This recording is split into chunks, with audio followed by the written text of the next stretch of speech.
Book of Heaven, Volume 14, March 3rd, 1922. The celestial farmer sows his word. Continuing in my usual state, my sweet Jesus came, but without saying anything to me, all taciturn and afflicted to the summit. And I, "What is it, Jesus, that you don't speak? If you are life to me, your word is food for me, and I cannot fast. I am very weak, and I feel the continuous necessity of nourishment in order to grow and maintain myself strong." And Jesus, all goodness, told me, "My daughter, I too feel the necessity of some food. And after I have nourished you with my word, that same word, chewed by you, having converted into blood, germinates the food for me. And if you cannot fast, neither do I want to fast. I want the requital of the food that I gave you, and then I will come back again to nourish you. I feel great hunger. Hurry, let me satiate myself."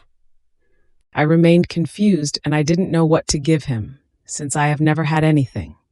But Jesus, with both hands, took my heartbeat, my breath, my thoughts, the affections, the desires, changed into many little globes of light, and he ate them, saying, "This is the fruit of my word. These are my own things. It is right that I eat them." Then he seemed to take a little rest, and afterwards he added, "My daughter, now it is appropriate that I set to work again, to work the soil of your soul, so as to be able to sow the seed of my word in order to nourish you. I act like a farmer when he wants to sow in his field.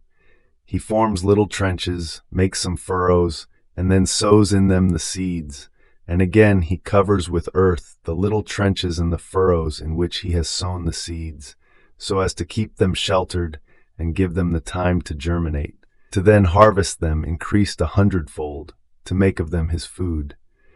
But he is careful not to put too much earth over them, otherwise he would suffocate his seeds and would make them die under the earth, and he would run the risk of remaining on an empty stomach. Now so I do. I prepare the little trenches, I form the furrows, I enlarge the capacity of her intelligence to be able to sow my divine word, and therefore form the food for me and for her. Then I cover the little trenches and the furrows with earth, which is humility, nothingness, the annihilation of the soul, some little weakness or misery of hers.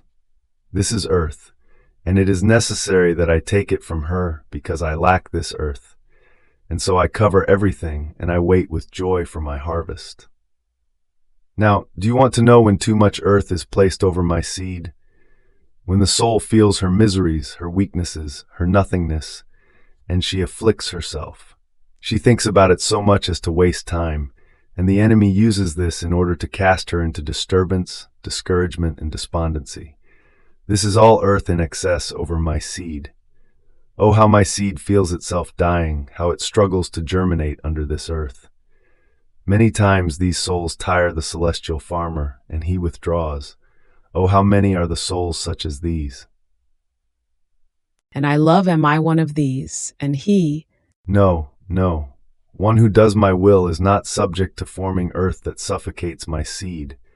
Rather, many times I find not even humility, but only their nothingness, which produces little earth, and I can only place one layer of it over my seed. And the son of my will quickly fecundates it, and it germinates, and I make great harvests, to then quickly return to sow my seed again. And besides, you can be sure of this. Don't you see how so very often I return to sow new seeds of truths into your soul? Now, as he was saying this, sadness appeared on the face of Jesus, and taking me by the hand, he carried me outside of myself and showed me deputies and ministers, all distraught, and as if they themselves had prepared a big fire and remained wrapped in its flames themselves. One could see sectarian leaders who, tired of waiting to rail against the church, either wanted to be left free to wage bloody fights against her or wanted to withdraw from governing. They saw the ground missing under their feet because of finances as well as other things, and in order not to make a bad impression, they wanted to withdraw from holding the lot of the nation. But who can say everything? And Jesus, all sorrowful, said, Terrible, terrible is the preparation. They want to do things without me, and everything will serve to confound them.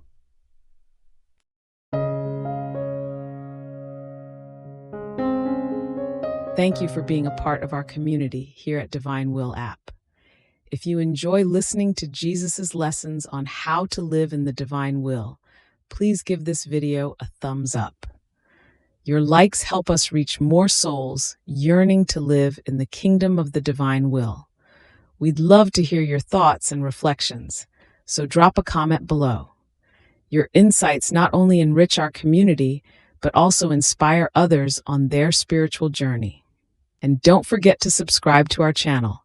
By joining us, you're helping to spread the news of the kingdom of the divine will, so that together we can bring His kingdom to reign on earth as it is in heaven. In the divine will, always.